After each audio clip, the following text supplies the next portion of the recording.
I'm going to first request Talmiz to speak for 15 minutes and tell us why he wrote this book. Talmiz, over to you. I'm truly honored to be here with you at this important center in Bangalore. I'm also absolutely delighted that two of the colleagues who have been my personal friends for several decades or are on either side of me. It's a very special occasion in that sense. Latha has very modestly not mentioned that she actually supervised my work as secretary and was a very hard taskmaster. Raghavan, of course, was in the Prime Minister's office and therefore deserving of all honor and courtesy and praise. And therefore, he also, it's really wonderful that he is now with me on this panel. This book is a product of the pandemic. I was approached by, at that time, an editor who was with Penguin. And she said that we want you to write this book, that you have been in the region for so long. I didn't know her at all. And I had no plans to write such a book. That we would like you to write this book, and it doesn't have to be, it should be for the general reader, it should be not more than 200, 250 pages, and it should be in simple English, and all of the things that nowadays people insist on because their understanding of the reader is now much more modest than it used to be earlier. I didn't take any of these injunctions seriously, but I didn't do any work either. In those days, I was intoxicated with the exuberance of my own verbosity. I was writing all over the place. I was writing because I had retired, I had things to say, and people wanted to hear me and see what I had. So I was writing for the Arab News, I was writing for the Asian Age, a monthly column, I was writing a book review somewhere, and I was very active on the academic circuit. So I was writing academic papers. So somehow, I must confess to you, Penguin entered into a contract with me. And given my retired status, also gave me a sort of handsome advance, which went into the bank balance and was promptly forgotten. It is when, in the meantime, the editor shifted from Penguin to HarperCollins, and I, completely overwhelmed with guilt, went along with her. So I shifted from Penguin to HarperCollins, but still didn't do any work. It's only when the pandemic began in February 2020, I'm embarrassed to say, that I became an enthusiastic writer. Suddenly, my life had changed like all of us. It was a tragic moment in the world. All of us were confined to our homes. I must confess before I go forward that I have an excellent collection of books, my own books, in front of me, books on West Asia. In fact, my entire collection is better than any library in India or possibly in Asia. Only some of the top Western universities would be able to compare with that. So when we had the lockdown, it suddenly emerged that I don't have anywhere to go. I don't have to have any socializing to do. All the various events that I used to do, the traveling and all, stopped. And I then began to write. All the books were with me. I didn't need to go anywhere. And what you don't have, you can access on the internet. And I began writing. I wrote the first chapter about it. I had a tough, difficult decision to find where should I start? What should be the point? I could have gone back a lot, gone to the period of Sumeria and Assyria, Mesopotamia, etc. I didn't want to do that. It's already well known and I wasn't going to say anything new. I didn't want to go back to Islam. Again, it has been studied a lot. I therefore began, the first chapter covers the first 100 years. Napoleon's arrival at Alexandria in 1798 and how the Arab world responded to this encounter with the West. This is the first chapter. And I had all the books and it started coming out. I must also tell you that despite having been pampered in service with secretarial assistance, every line and word in the book is typed by me, laboriously with 2 fingers, and I've had certain calamities which were the source of great laughter for all people around me, joy for them. Entire pages used to disappear because I had pressed something wrong. And then it was a nightmare. I was near tears sometimes, and there was laughter all around me that here is an idiot trying to pretend that he knows the computer. So it started slowly. I got into the spirit of it, and I went on, and then I got my act together. I did all the other writings at the same time. I didn't give up on anything. Very tight discipline and schedule. I used to set aside 2 weeks, 2.5 weeks for each chapter, maybe 3 weeks. And I would do that, and then in the balance period in the month, I would do whatever else was the commitment. There were 1 or 2 periods when I couldn't devote to the book because I had to write an academic paper. All of that started going forward. They had wanted the book firstly 250 pages. I'm happy to inform you this is 550 pages. They had said you write in, it should not be a scholarly book. Nobody wants footnotes. Nobody wants to have long quotations. So I had to reinvent myself. And I have tried to write in a way that appeals to the general reader. I had in mind an audience like yourself, right in front of me. As I sat on my table and pounded away at the computer, there was this audience in front of me, and that was you. An Indian who is interested in international affairs, curious about it, has read a lot about West Asia, but sporadically. Dramatic events take place, war here, you have the sectarian discord, Al-Qaeda shows up and disappears, Islamic State came from nowhere, oil prices went up and then crashed. I said I will connect the dots so that when you read this book, everything that you are familiar with start making sense. This, therefore, the book is dedicated to you, to the Indian reader. It is not addressed to the Western reader. They have enough books on their own, and they don't believe that any one of us can contribute anything seriously to their discourse.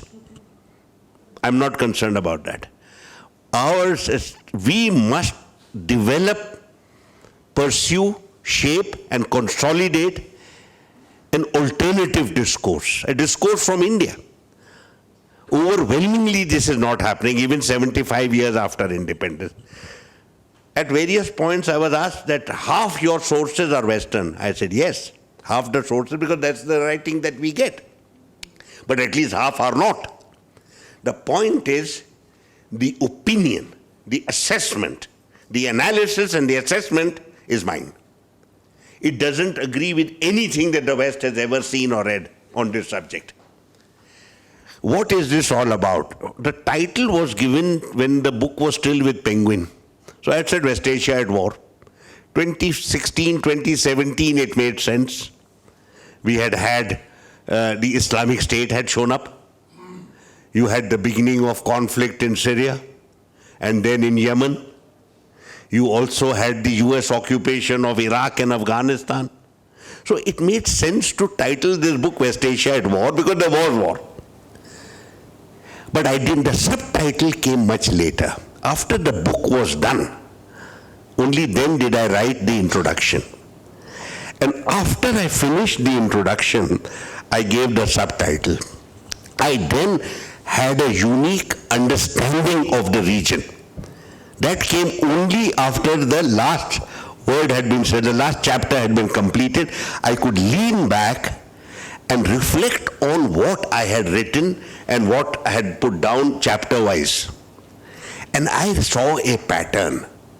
I saw a pattern which I have not seen reflected in any book relating to West Asia. Repression, yes, but not resistance. The pattern of resistance constantly emerging from the West Asian people against repression, repression from colonial interventions, repression from their own regimes, repression from outside forces. The pattern of resistance is the continuum that I saw. And therefore I called the book Repression, Resistance, and Great Power Games. Great power games had to be there because the narrative of this region is shaped by foreign intervention. Earlier it was the Anglo-French alliance, then it was the Americans. The Americans are still there. And look at the damage they have done to this region. 500,000 people dead just like that in Iraq. Nobody can figure out what were the Iraqis doing in 9/11. They had no connection with it. This is the hubris of the great power. The kind of extraordinary arrogance and the use of lethal firepower because you have it on a people who cannot resist. Have you ever seen the American fight another foe that is of equal caliber after the Second World War? Not at all. It is always weak powers. But have you noticed the other aspect of this? Every war the Americans have fought, they have lost. Because we have not given up. Look at what the carnage they did in Afghanistan and the carnage they did in Iraq. But it is they who packed their bags and ran from that country and left the people behind. Look, what so much damage, so much destruction, broken societies. But the people said, not your occupation. This is the pattern of West Asian narrative. I would say to you, and this is something which will make some of you uncomfortable, extremist Islam is also a form of resistance. Overwhelmingly, very few of them were Islamist in the sense. Most of them were not even learned in Islam. It was the anger against foreign intervention and a repressive leadership at home that encouraged them. Looking back at West Asia, ladies and gentlemen, you will notice a pattern. There is an event, and that leads to a decade-long war. The Islamic Revolution in 1979, 2 wars, Iran-Iraq war and the global jihad in Afghanistan. As a result of the hubris of Saddam Hussein, occupation of Kuwait, first Gulf War, sanctions inspections regime, no-fly zones, dual containment. That decade is done. The second impact of the global jihad leads to the rise of Al-Qaeda, their consolidation at Kandahar, their affiliation with the Taliban, and their attack on the far enemy that begins the third decade, the decade of this century, the first decade of this century. The Americans declare global war on terror. They attack Afghanistan, it's carpet bombing, 40,000 dead in one day. And 2 years later, they attack Iraq, 100,000 dead on day one, bombing, carpet bombing. After that, there is resistance. Resistance in Afghanistan, but the decade goes. The Americans bring the injection of sectarianism and create divide and rule, something with which we are familiar. That's what imperialism does. And it is on that basis that they flourish. But then you have, at the beginning, at the beginning of the second decade, a slight change in pattern. The people now start rising against their own regimes. It is referred to as the Arab Spring. And it's fashionable for people who know little about West Asia to say it's not the Arab Spring, it's the Arab Winter. No, it's the Arab Spring. And my last chapter is called The Enduring Arab Spring. The people of West Asia have not given up. A combination of tyrants at home and imperialist powers outside collaborating with these tyrants has ensured that this is the one sort of territory in the world that has never breathed the fresh air of democracy and popular participation. There is now a rising tide against democracy in different places. Witness the rise of Donald Trump, Bolsonaro, Orban, and our own situation at home. These are challenges which are already taking place. West Asia has never had this challenge because they never breathed. There was an attempt, a genuine attempt in the Arab Spring period, but 2 major countries of West Asia, Saudi Arabia and UAE, ensured a counter-revolution the war in Syria and the war in Yemen. That is the pattern. So every decade in the last 4 decades is been suffused in conflict. Now you see a change. The United States is exhausted by 2 decades in Afghanistan and Iraq and wants to pack its bags and run from the region. They've run away from the 2 countries, but their armed forces are still there. 70,000 troops all across the Gulf, the most powerful navy, the most powerful air force, all over the place. The problem for the Americans is they don't know what to do. It is like an imbecilic mindset where you have huge brawn and no brain. What do you do with this lethal power available with you? So you keep on provoking the Iranians. There's one assassination here, a bombing here, killing here. But Iranians are wiser people, deeper people, strategic thinkers. They have not been provoked. They hurt you in ways when you least expect it. So there has been no conflict initiated from that side, despite the provocations of the Americans. But what has happened simultaneously, and this is crucial, not only were the Americans fatigued with West Asia, the region got fatigued from the Americans as well. The Americans began to lose credibility. The region's tyrants had very high expectations of the American role to support their interests. And the Americans found it very difficult to do that because that's not what they do. They are not your friends to support you, they are only looking after themselves. So the region got disenchanted. From 2021, with the collapse of there was some hope for Biden. And if there is one pathetic regime that you have seen, one anarchic, chaotic regime of Donald Trump, and a seriously pathetic regime of Biden, there is no hope there.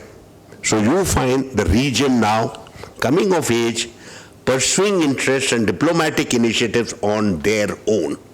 A sea change has occurred.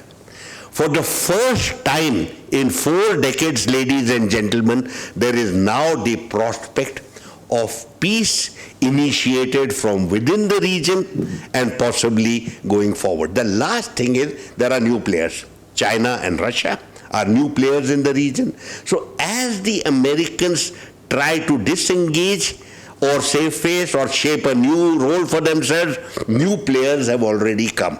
Part of what Latha had called the New World Order. There is a regional order and there is a world order, and the regional order is part of the larger global order. We are at that cusp now. What you saw in Beijing on 10th March is the latest episode of these new trends that have been apparent in West Asia for some time, certainly over the last 3 or 4 years, but now getting very firmly consolidated and likely to go there. Is this going to endure? The simplistic answer is either way, yes, because the region is of age and they have come forward. But ladies and gentlemen, there are 2 spoilers in the region as well, the United States and Israel. They thrive on conflict within the region. For them, a peaceful region is unacceptable. It is anathema. It creates problems for them. Their societies get polarized because they don't have a shared enemy. So I am cautious at this stage. I am trying to suggest to you that the region could change and for the first time in 40 years actually witness a decade without conflict. But I also am conscious of these players on the side. I'm sorry I have exceeded 15 minutes possibly, but thank you very much. This is the sort of where this book came from, what it contains, what its wellsprings are, and what has happened over the last year since the book has been with us. I've flagged, it is hinted at towards the end of the book that the region is coming of age, and I have then now have the benefit of 1 whole year, and I am confident that we are getting in a very different direction from the one we've seen earlier. Thank you very much.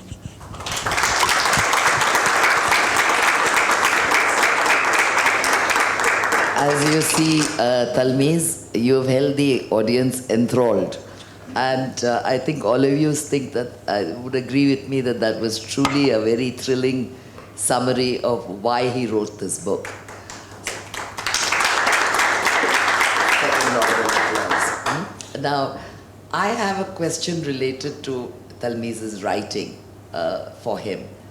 And I want to ask, why these 4 books and why at the particular time that each one was written? The 4 books I'm referring to, the first was called Reform in the Arab World. And that was written in 2005. So maybe we should go book by book, Talmiz, but that might be easier. I know. You know them, maybe. Yeah, sure. I must clarify that I discovered that I can write, and I can write for publication when I was posted in South Africa. We were there together. I was in Pretoria and Latha was in Durban. We started a mission that did not exist till then. So the sinews of interaction between India and South Africa had to be developed at that time from nothing. What we had and we were conscious of as we strengthened and consolidated our diplomatic presence was the history behind all this.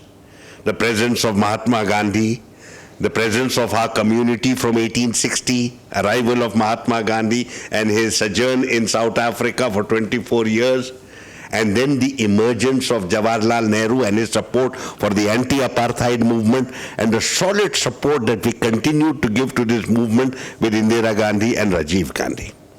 And there was the consciousness that there is a larger-than-life hero figure right there called Nelson Mandela.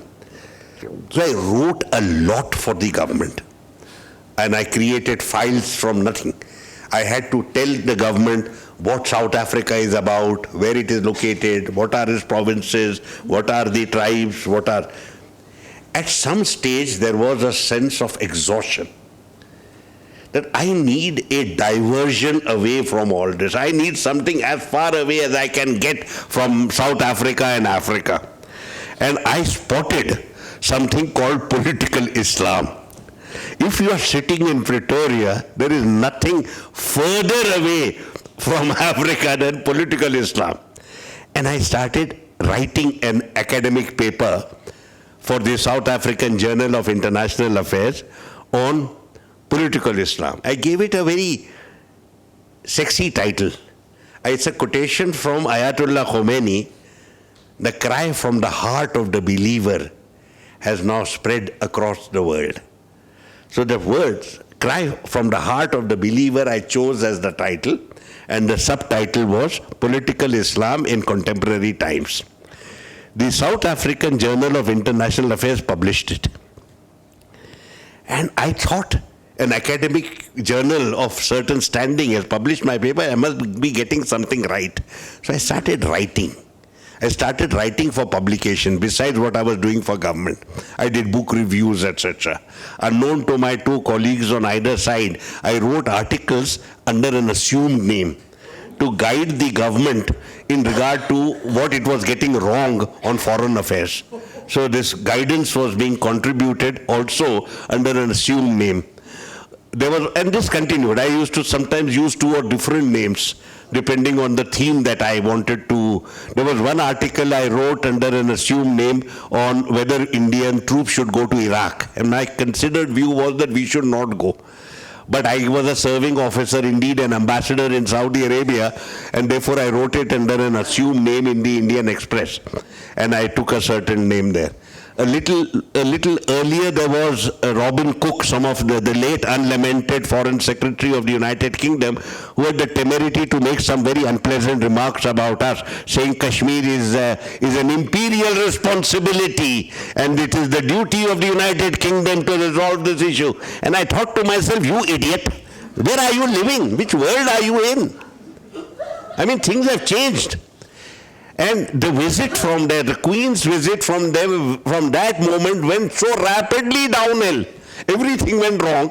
And of course you needed a scapegoat. So between Robin Cook and the then High Commissioner, they decided that this is the guy who is responsible for the failure of the Queen's visit. The Queen was appalled.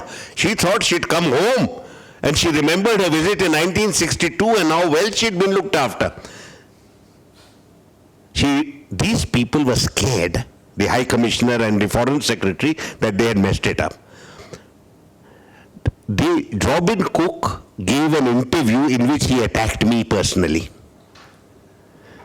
And he said, I then gave him an answer. The reason I am recalling that is because I wanted to mention to you the pseudonym that I used. It was Trishul Anand. It's my initial, TA. Trishul is the title and Anand is the joy I get when I shove it. So Trishul Anand is my also TA.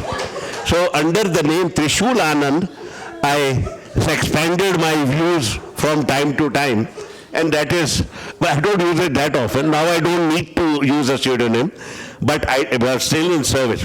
So I started writing, and that is what happened. So Latha, what happened with Children of Abraham at War, which came out in 2010, is a sense of bewilderment. 9/11 happened, such extraordinary violence, bringing down of the World Trade Center in front of our eyes, 3,000 people dead at one stroke. What is the anger that drives people to crash their aircraft into these buildings? What are they? And then I saw the violence of the Israelis on the Palestinians. A free license to kill, no holds barred. And then I saw the American retaliation for 9/11, the carpet bombings I mentioned. And this bothered me very deeply. Because as a student of history, I saw that these are supposed to be products of the same Abrahamic faith. And here they despise each other and have such intense hostility for each other, much more visceral than of with any other community. That became an area of study. And I titled that book, it took me 4 or 5 years because I was also a serving ambassador somewhere, and the ministry didn't bother me too much, so I used to write the book. But I felt that I'm still writing on some broad West Asian themes, so at least I'm not doing something else privately on my time. Useful contribution to discourse. So the title came last after the book had been written from end to end. It's a very substantial work, more than 400 pages. It's a very difficult book to read. I was not at that time, I was mostly an academic. And I was trained in academia on how to write for academia. So there's a lot of quotations and lot of this reference, that. Each chapter has got about 100 and odd references. I did not want anyone to challenge anything that I had written, but I was saying things which were very sensitive. I first I studied Judaism. The subtitle of the book is The Clash of Messianic Militarism. And I anchored this animosity amongst these three Abrahamic faiths on the idea of Messianism. Messianism is a doctrine they share, but they share it differently. For the Christian, the Messianism gives you the impression, the sense, that the good Lord is on your side. And you are good, and the other side is evil. You therefore have the license to kill. This was the key I got. And I ran with that. So the clash of Messianic, therefore I had to study Messianism in very great detail. What are the impulses? Much less in Europe, very resonant in the United States. And it comes from the Protestants and the evangelists and their cohabitation with the extreme right-wing Jews. For the Jewish project of Israel was Messianic in character, that we have come to the promised land, promised to us in the Old Testament. It is our land. We have come to a land that has no people, and this is a land for people who have no land. And they were blind, deaf and dumb because they couldn't see these Palestinians who lived there for 2,000 years when they had been absent. But this was their Messianism. And therefore, and then the Muslim Messianism, the Islamic Messianism of extremism, also fed by the same impression that Allah is on my side and I have a sanction to kill because these are my enemies. This is explained in far greater detail in the book. And it needed a lot of effort. It is a book that sold several thousand copies, but it is not easy to read. And if I had a chance one day, I could rewrite the book so that it is meant more for the general reader than for the specialist. The third book came out in 2013. It was a consequence of the Arab Spring uprisings. But I was not so much impressed with the divide between Iran and Saudi Arabia, the sectarian divide, or the divide within Iraq that the Americans had engendered. I saw the real conflicts are within Sunni Islam. Then I studied the idea of Sunni Islam and the various expressions of political Islam. I identified Wahhabiyya and Muslim Brotherhood and Jihad. So I placed Jihad in the broad rubric of Sunni Islam. And the competitions they have between them, according to me, that was the great conflict, the consequence of the Arab Spring. The Arab Spring had made these competitions feasible and made them, everyone was, all these were not about Iran at that time at all. It was all about Sunni Islam. Various shades of Sunni Islam asserting a certain role in the rubric of local politics. It is then after that what happened is, there was no book in me. It is not, I would love to say to you that I had this raging thirst and I had so much to say and there was a Shakespeare suppressed in my heart. No, there wasn't. I was writing so much already. I had finished my corporate job. I was shifting away. In fact, I was writing even during that time. I had a column in the Asian Age. Some of you may remember that publication, which had a certain short period and has now, I think, withered away. I was writing for the Arab News in Jeddah. I was writing this book review. So I was writing a lot. But there was no book in me. The book came out because of the approach of Penguin through my editor. So that is the explanation of how these books emerged. Well, we are very delighted that they emerged because each of them is absorbing reading. And West Asia at war, I think it was time for a re-evaluation, Talmiz, because so much has happened and so much is still happening. So with that, I'm not going to say any more because I think I've spoken quite enough. I think it's Ambassador Raghavan's turn now to engage with Ambassador Ahmad, and we have 45 minutes left because we have a hard stop at 8 o'clock. So, Raghavan, I think both of you could converse for about 20 minutes and then we'll keep the rest of the time for interaction with the audience. I'm sure a lot of you have a lot of comments and questions. Go ahead, Raghavan. It's all yours. Raghavan, Mike. Thank you very much. First of all, thank you for inviting me to the opportunity of sharing the stage with both of you. Good friends, as we have said, colleagues for long periods of time. Now, I have a major disadvantage, which is that I cannot match the magisterial eloquence of my colleague here. And Or we leave it. And really, he has covered. It's been a panoramic coverage of the both the emotions that he has expressed in his books, as well as the solid events that he has covered. And so I'll focus on just two or three things from among the things that you said. First and foremost, I think the biggest advantage of this book and the other books that you've written, and you mentioned it yourself, is that they view events and regions from an Indian perspective. And you said that, 50% of your references are Western, which presumes that 50% are from non-Western sources. I cannot imagine where you found those non-Western sources. There aren't many. And this inability, and this is part of the Indian academic discourse as well, the inability to look at events independently from an Indian perspective. So, and it matters in every way. You have written West Asia. Most of the literature, as you've said, talks about the Middle East. And when they talk about the Middle East, most of them don't know what they're talking about because the definitions change, the framework of analysis changes, depending on what their particular political interest is or strategic interest is at the particular point of time that they're writing. So you do need to understand the region, and we have forgotten that this region is right next door to us. It is our extended neighborhood. It is a neighborhood where and he talked about the 8.5 million Indians, and that's only one of the various regions, aspects connecting the region to ours. So a better understanding of the currents there from an Indian perspective is extremely important, and that is what that book brings. And I think it's very valuable for that one reason alone.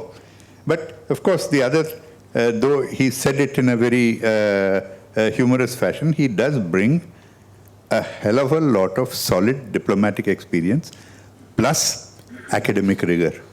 And you can see that academic rigor because that is often missing from much of the so-called analyses that we see, particularly in India these days. So that's the second reason why it's valuable. The third, he seems to have some kind of in spite of the fact that he says that these books were all accidental, he seems to have some kind of a Midas touch about the timing of his books. He writes a book about the Arab Spring and about what are the inspirations in it. And events then take a turn in a completely different direction. All kinds of things happen, thereby giving him the context for a second book, for the next book. So he, and if you look at what he has said, the preface, I think, of this book, he signs off in January 2022. What happens? Russia invades Ukraine in February 2022. Context changes. Many of the things that he has written about, particularly if you see the last chapter of his book, he mentions resistance. Yes, resistance has been the continuing theme in this region. But also what has been the continuing theme is failed resistance. Every resistance is doomed to failure. It is doomed to failure at the hands of leaders of that country or doomed to failure at the hands of the external powers. Mainly he mentions, of course, America and England and France and so on. But what actually, the three events, if you look at it, Donald Trump, COVID, and the Russian invasion, actually they have brought to the region a better understanding of itself. It has brought to the region a better understanding of the agency that it has, the leverage that it has. Because in that last chapter, there are three major elements that he identifies which have held the region back. One is the persistent weakness of the countries of the region. The other is a lack of idea about a regional security architecture, regional security, how to achieve regional security. And the third is this oppressive interference of external powers in the region. All three of them have held back this region for centuries in different ways at different points of time. But what do you see now? What we see, and he has hinted at it in the last chapter, but it actually has come out much more over the last 1 year. He mentioned that as well, where countries are beginning to see that they actually have greater agency than they thought they had. And if you see what is happening with, it's not only Saudi and Iran, the kind of what the Chinese brokered, it's also something that's been in the works for a while. But it's a lot more than that. It is how Iraq is behaving, how Syria has now come back into the fold after a decade. You look at how Qatar and UAE are doing now in the region. So a number of countries in the region are beginning to see A, agency for themselves, B, the realization that agency has to be used to sort of bond with other countries in the region, otherwise the external powers are going to exploit us even more. And the other point here is how and this is true even of Israel, I'll just mention Israel briefly a little later, but how countries recognize that this external dependence for their own, even regimes recognize that the external dependence for their own security has to be tempered by diversifying the dependence itself. And that is where you see Russia coming in, that's where you see China coming in, and all of that is playing out in this region. So I would suggest that the acceleration of some of the trends that you mentioned in this last chapter of your book is already creating a rich ground for your next book. But also perhaps creating a little bit more hope for this region getting its act together. If you see what's happening in Israel, it's an extraordinary situation. So it's an extraordinary situation in a number of ways. They are talking about democracy within their country. But in the process, there is also a divide between those in Israel who feel that you should not be so harsh on the Palestinian settlements. Who should not be so harsh on Palestine. And so you have the divide between Orthodox Judaism, Jewishness, if you like, and secular Jewishness. It's again a trend which, it's not a new trend, but it's a trend that has been accentuated. And that is not a bad trend in the longer term, I feel, for the region, if handled properly. So you have a number of these nascent trends, which I think may spell a little bit more hope for the region than that last chapter of your book presages. 1 year is a long time. There's one more point that I would like to mention. You know, when we talk about this global order which you mentioned, that a regional order may contribute to a global order. That, to me, seems unlikely at the moment, because what you're really talking about is a massive world disorder. And this is again a post-Cold War phenomenon where a number of countries have managed to, because of globalization, because of technology, because of movement across nations, they've managed to get for themselves a level of economic independence, a level of political regional influence, which makes them think that they can contribute, they need to have their own contribution to a global order. So there are a lot of disparate, atomized trends in this world. And that, I think, is going to take much longer to settle into a world order if the countries of the Middle East or West Asia are able to at least protect themselves, protect their own economic and security interests vis-a-vis external powers. That itself would be a great contribution eventually to a world order. I'll stop here. And one last point is about this US.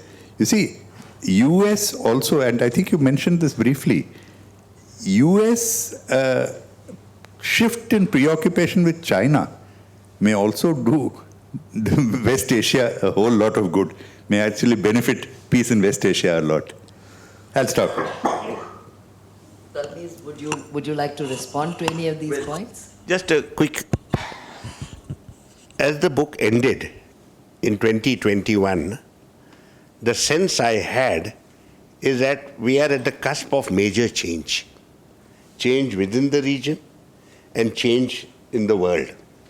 Possibly accelerated by the pandemic, accelerated by the chaos of the Trump administration, accelerated also by polarization within the United States. And also simultaneously the rise of China and the increasing affiliation between China and Russia. So we knew that things are changing. Within the region, domestically, each country also faced extraordinary challenges.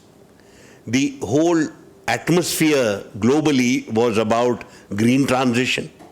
Therefore, is this order, this national order, founded on oil revenues, sustainable?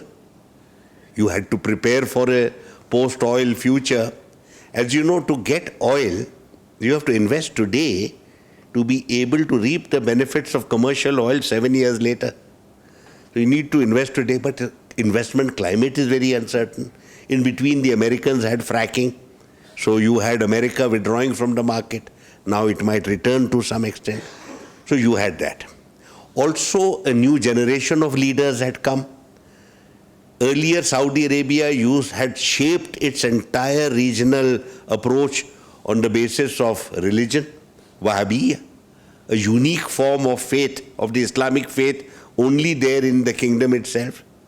Now you find Crown Prince Mohammed bin Salman reinventing the entire basis of his national order, done away almost entirely with has done away with the faith, focus on nationalism, direct appeal to young people who are 50% of the population, giving them a sense of freedom and a sense of participation in a new order centered around him.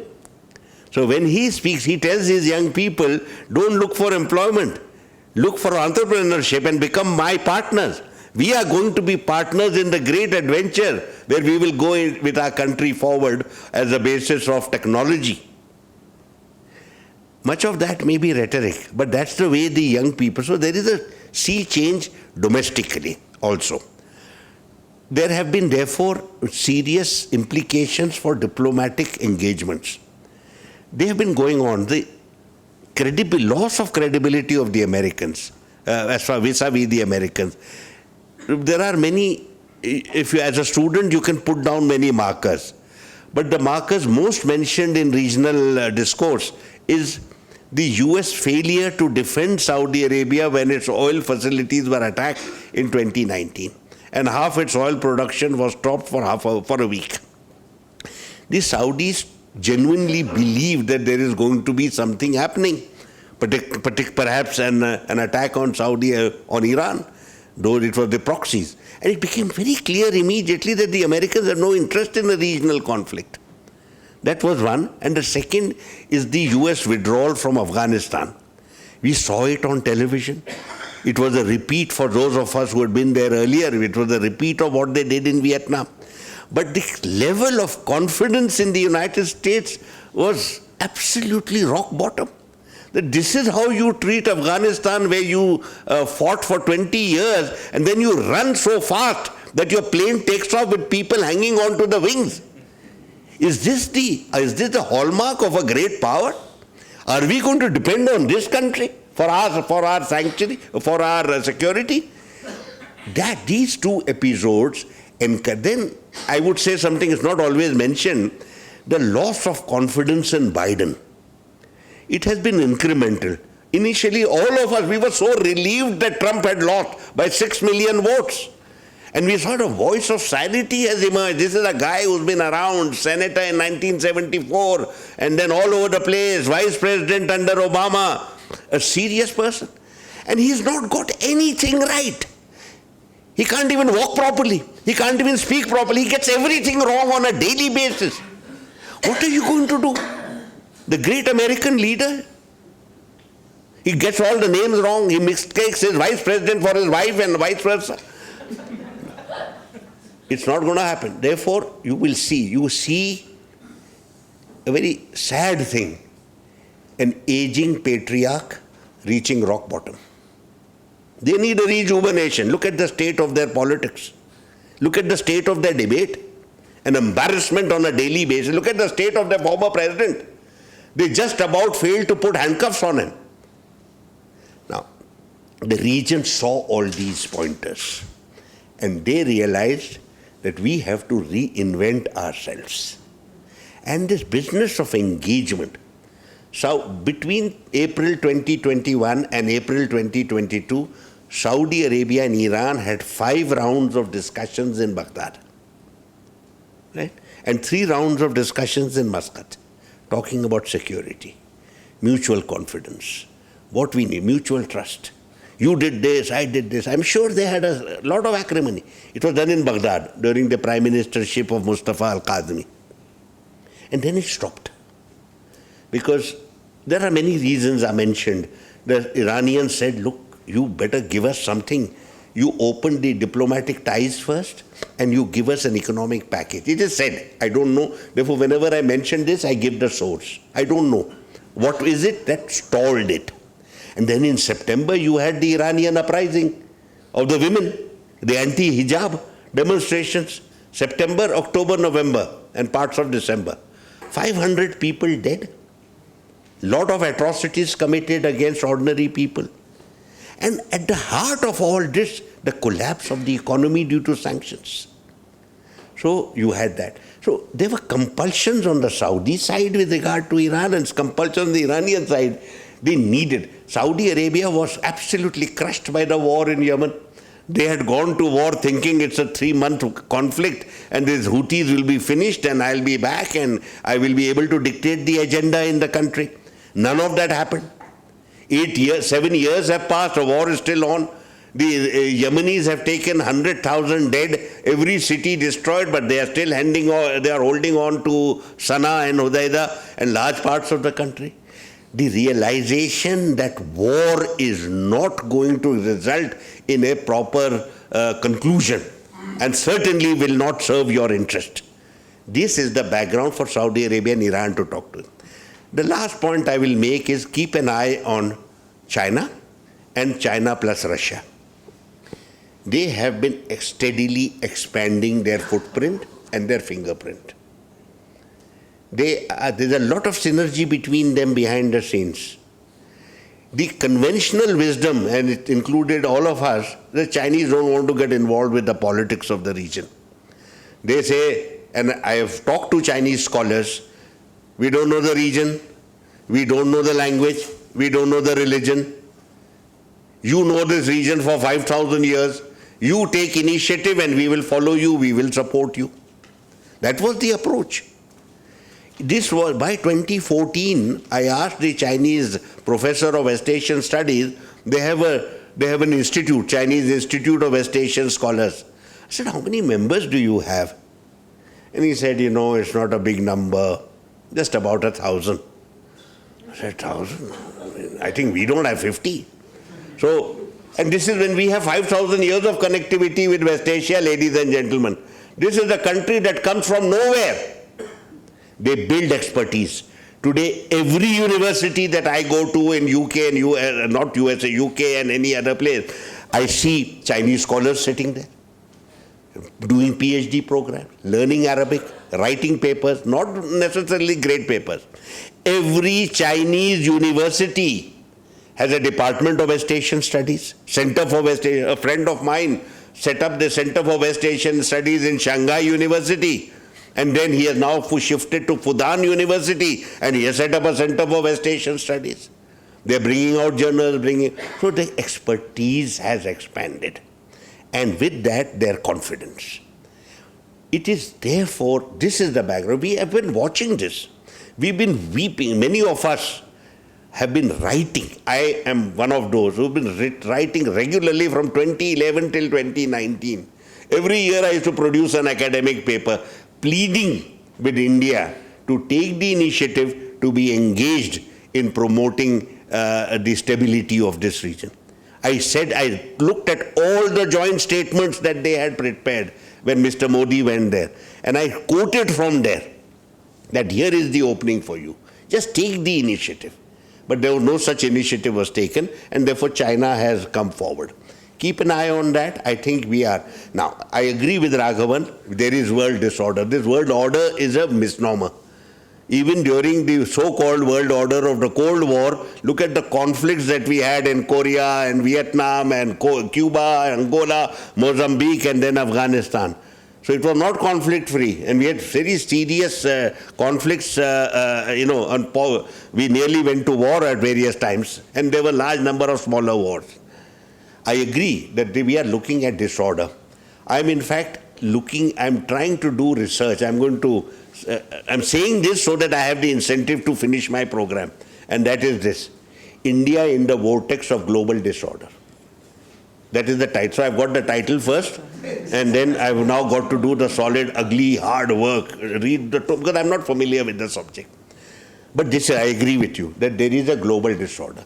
What we already have in place, ladies and gentlemen, is a multipolar order.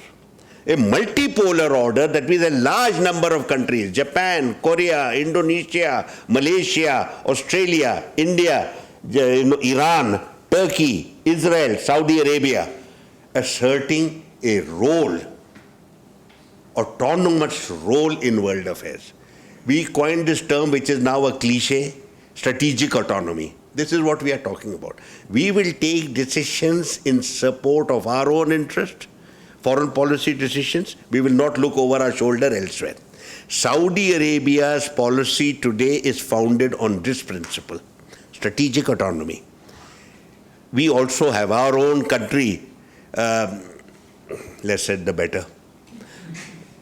Strategic autonomy has been, apologies to you, Raghavan, as the upholder. It is not our creation.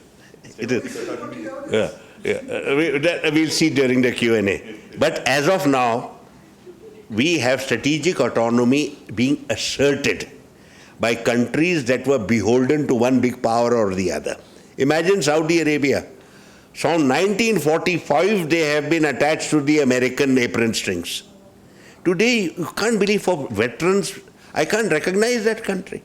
It's a struggle to keep up. You have to constantly, so much happening, so much change. And I used to say earlier, you know, my name means student. I'm a student. I'm a student. When people used to say, you are an expert, never say you are an expert in West Asia. That day you are dead. Say you are a student, and that is what you learn every day, because the region keeps you on your toes and constantly ambushes you, certainly surprises you, and occasionally shocks you.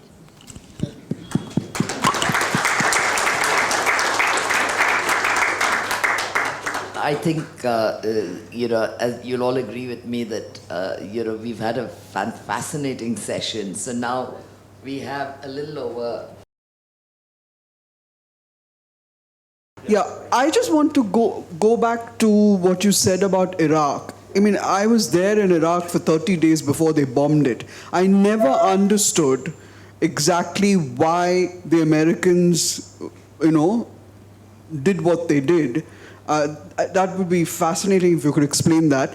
And the second question I have is about China. What does China bring to the table that, you know, that Saudi Arabia and Iran, I mean, Iran, okay, forget, but Saudi Arabia would expect from China?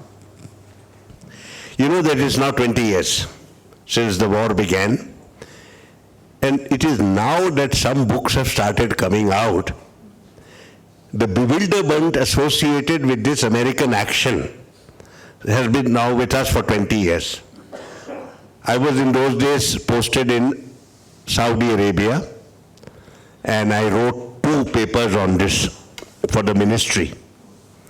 And one of them, you know, I used to have this highfalutin, I used to like this big thing, large, big picture. So this one is called Reflections on the Eve of Armageddon. Implications of the war in Iraq, little before that. And I wrote in that the Americans are going to lose the war because the Iraqis don't accept occupation. How did I know this? I had one very basic penguin book which I had purchased during my posting in Baghdad. It is called Ancient Iraq.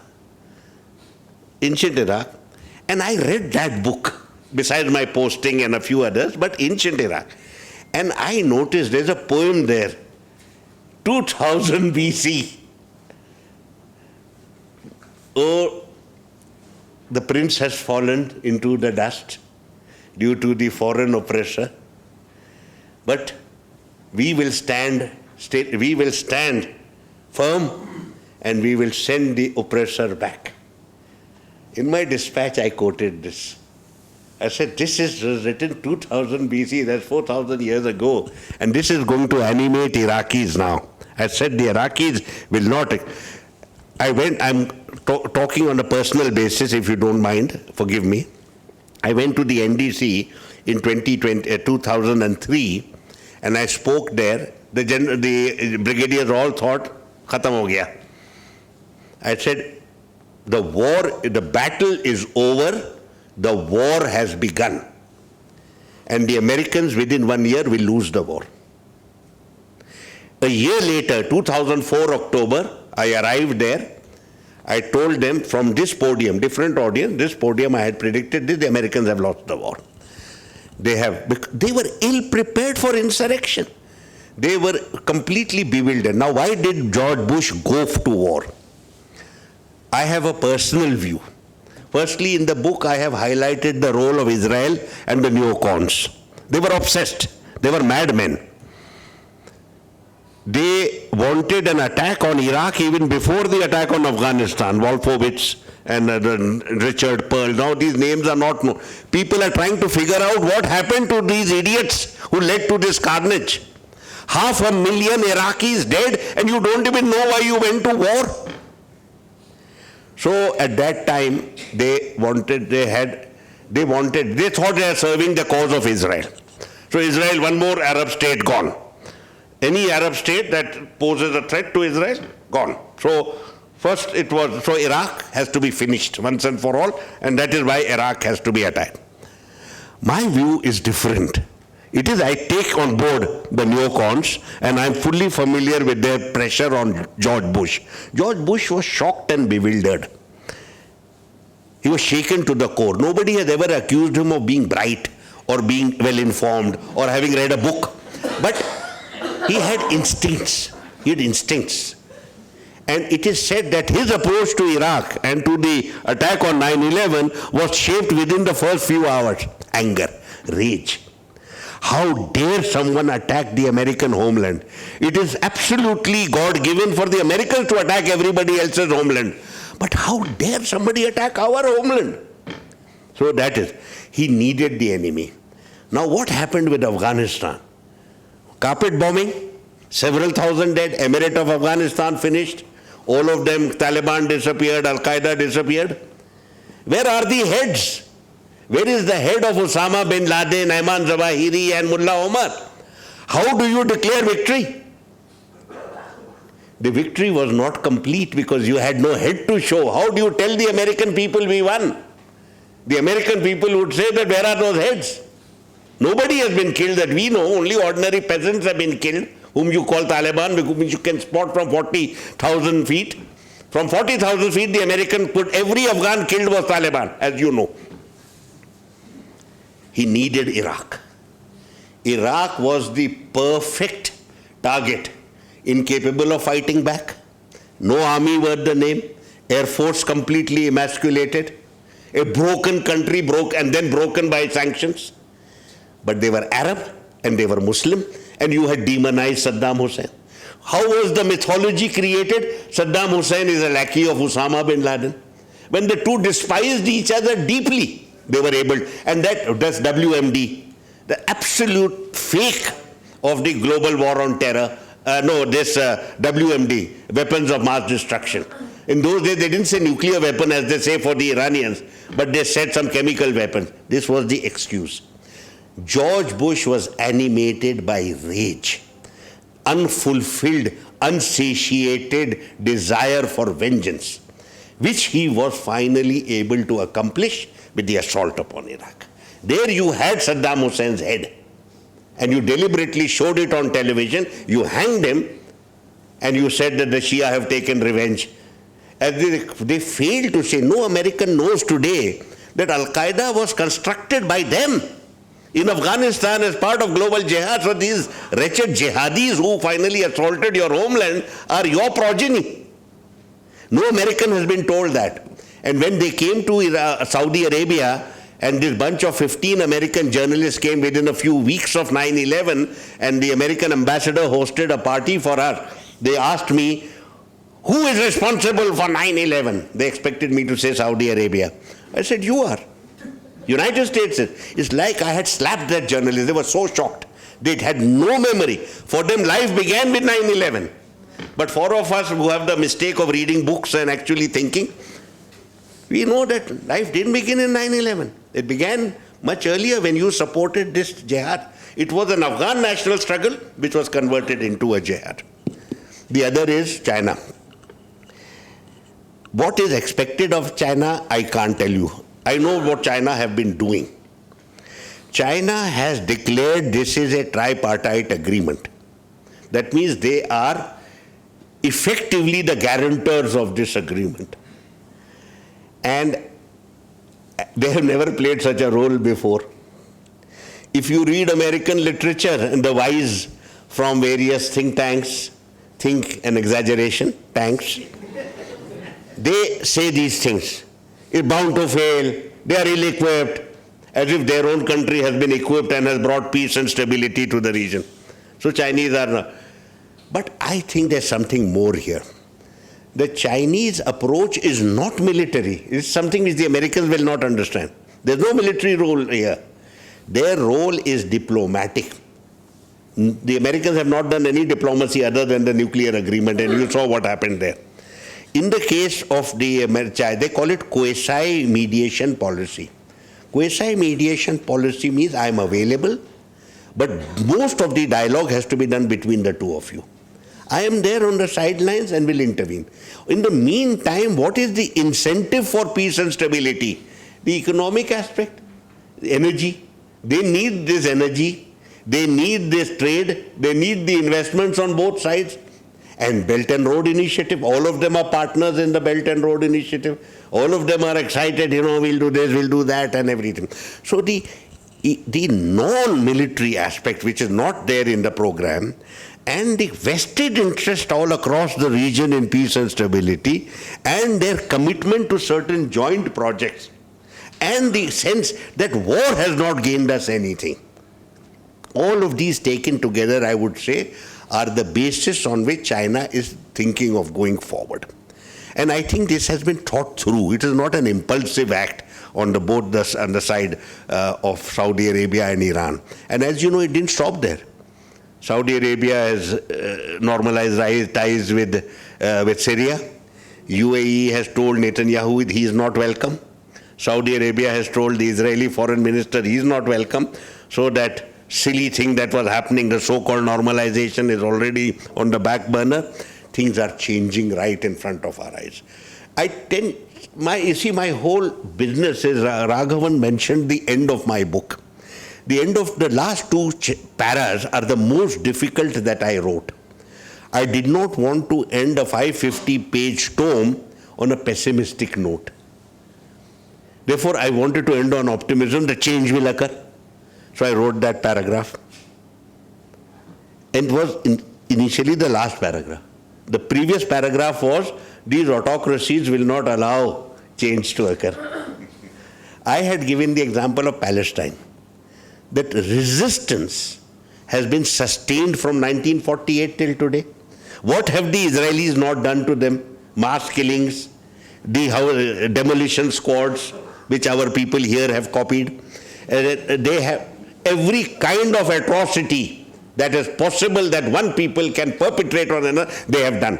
Almost every Palestinian, 1/3 of the Palestinian population has experienced jail, have experienced torture, have experienced being physically assaulted, right? Have they given up even for a day? From 1948 till today, they haven't. So my argument in the book is, the resistance has persisted despite the most lethal use of power. But then I also had to be fair to my reader that the Arab world is not ready for change just yet. So I juxtapose the two paras. The second last para speaks of the persistence of resistance, and the last para speaks of the persistence of autocracy. So that is what he called it, a pessimistic end to the book. You wanted some millennial questions. Yeah. So I really appreciate the talk. And one thing that struck me was with China increasing its influence on West Asia, and one of the binding factor of West Asia being Islam itself, why aren't these countries concerned about the issue of the Uyghur Muslims and other atrocities committed by China when they hold by China And other countries. No, I mean the Uyghur one. They are not concerned about anything. I want to say something to you, which is I want to say something to you on the basis of my understanding of the region.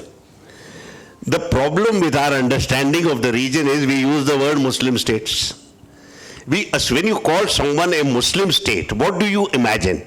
Obviously that the majority population is Muslim, but we have an added understanding that it is run as an Islamic state. It is run as subservient to Sharia. It is not.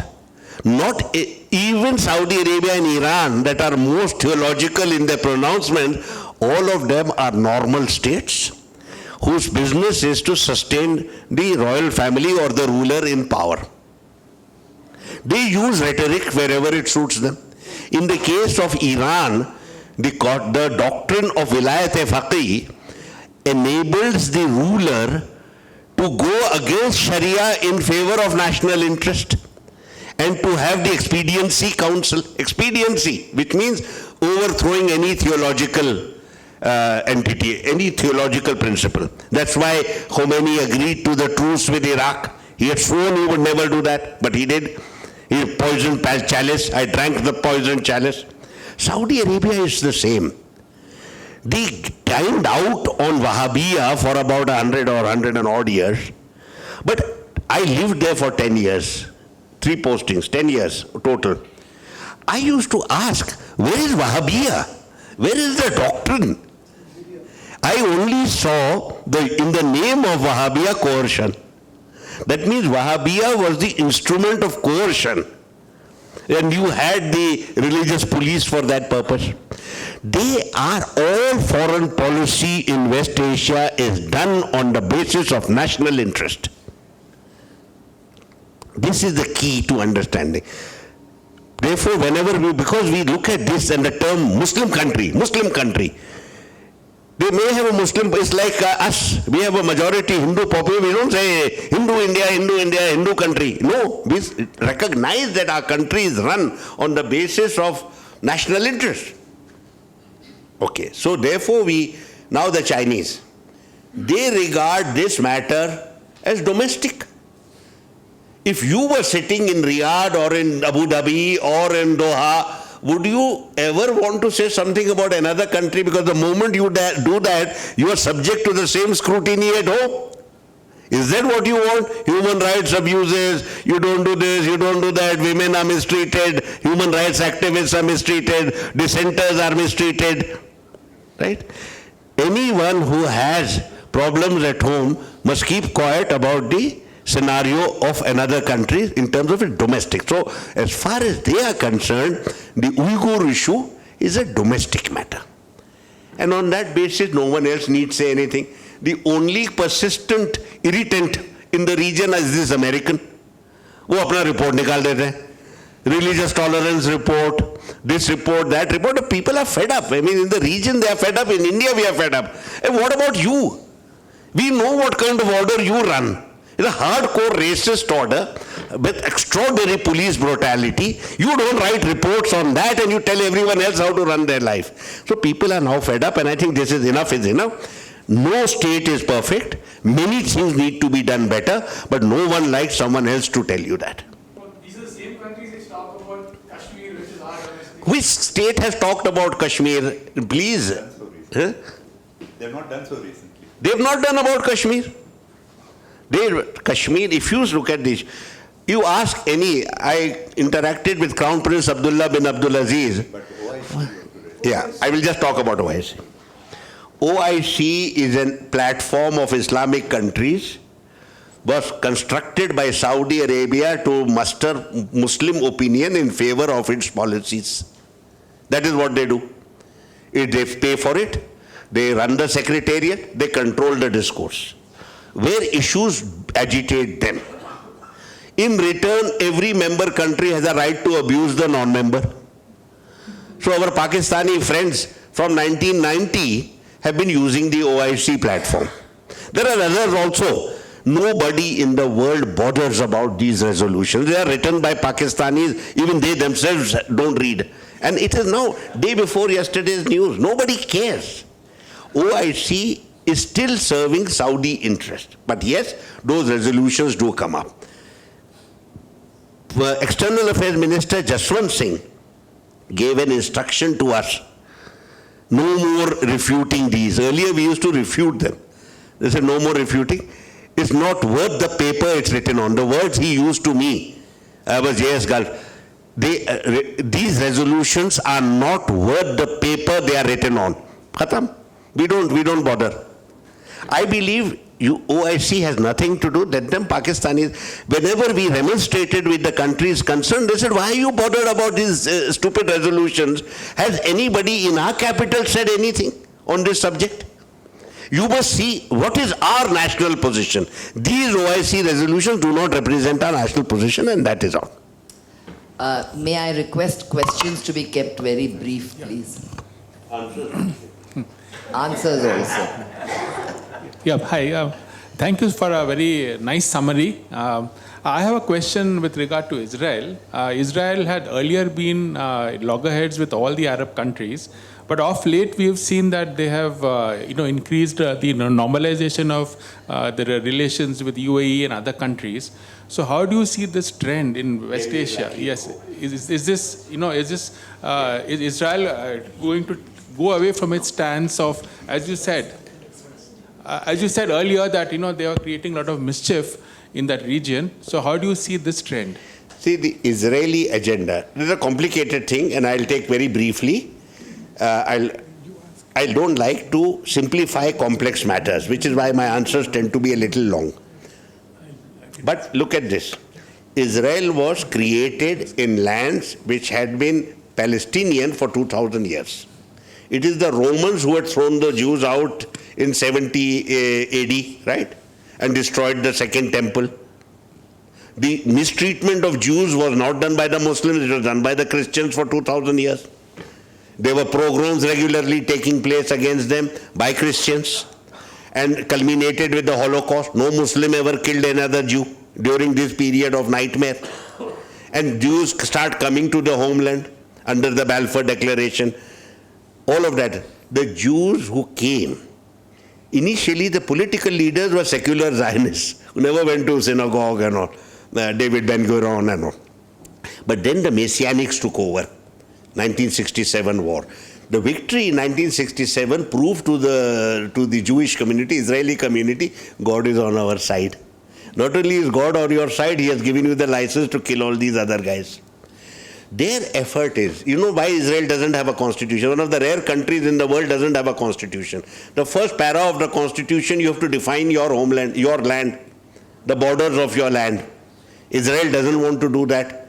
They believe in what is called Eretz Israel, Greater Israel. Greater Israel nobody knows. If you look at maps, just go to the internet and you type Greater Israel and you will see maps which cover parts of Turkey, almost parts of Syria, parts of Saudi Arabia. Any time an Old Testament prophet went anywhere, it's part of Israel. So you don't have a constitution. But what you have is no concessions to the Palestinian. We are a Jewish state. And this is the core problem that Israel has had. Are we Jewish or are we democratic? Problem with being democratic is you have 20% Arabs. They have to be equal. In a democracy, unfortunately, you have to have liberty, freedom and equality. ना freedom देना है, ना equality देना है. लेकिन हम democratic हैं. You are democratic for Jews, whatever it is. This so-called accord of August 2020 is the most opportunistic development that took place between opportunistic people. Therefore, I find the term Abraham Accord unacceptable and obnoxious. What does the prophet of the Old Testament have to do with this wretched document? August 2020, Netanyahu and Trump are looking at elections. Both of them thoroughly discredited with no achievement. Netanyahu is facing criminal charges. So they desperately needed a victory to show what great statesmen they are. And that is why UAE is an easy meet. 10%. The total population of Emiratis in UAE is 10%. Indians are 45%. So they don't have a popular opinion to worry about. Their assessment was very simple. अगर ये लोग जीत गए तो हमारा फायदा है, और अगर जीते भी नहीं तो इजराइल लॉबी तो खुश हो जाएगी ना हमसे. So opportune, they went ahead with that, and they got Bahrain. If you can spot Bahrain on the map, you are wise. You are take a great magnifying glass. No strategic value. This had no strategic value. The focus of Israel was on Saudi Arabia. Saudi Arabia said कि हमारे लिए तो मुश्किल है ये सबको normalize करना. Trump put lot of pressure on them in the shape of Pompeo, and if Pompeo puts pressure, there is pressure. Look at that guy. He arrived in Neom along with Netanyahu. बातचीत की उन्होंने इधर-उधर, कोई photo नहीं. जब Netanyahu वापस गए तो Saudi said no such meeting took place. So now what you are looking at, now you have this right wing. What you have is no concessions. They were hoping, their agenda, their game plan was have the maximum number of Arabs on your side because they are weak and insecure and they are worried about Iran. You have a coalition and abandon the Palestinians forever and ever. That was the agenda. America led from the front. And the Israelis were very happy with this. And they were truly believed कि ये तो होने वाला है. उसको demonize करो. It's a threat to the region, threat, sectarian threat, militia, etc. This was the game plan. Look at the regime they got. Nightmare. Palestinians, violence against Palestinians escalated. The problem is not just the Palestinians. What about the Israelis themselves? They rebelled. What Raghavan just said a short while ago, that the people of Israel have risen against this guy who's become a complete zealot today. In self-interest, you will do anything. And this guy is past master in self-interest. Totally self-obsessed and self-centered. So you find. Now what happened in January, even before the agreement with China, in China, UAE told Netanyahu desperately wanted to come to Abu Dhabi to show whatever I may do, these Arabs are so stupid and so weak and so frightened, they will never say no to me. UAE said, we don't want you. They withdrew the invitation. January. March. Eli Cohen, the foreign minister, who desperately wanted to come to Riyadh. There was some UN-sponsored celebration, some event. He was to come.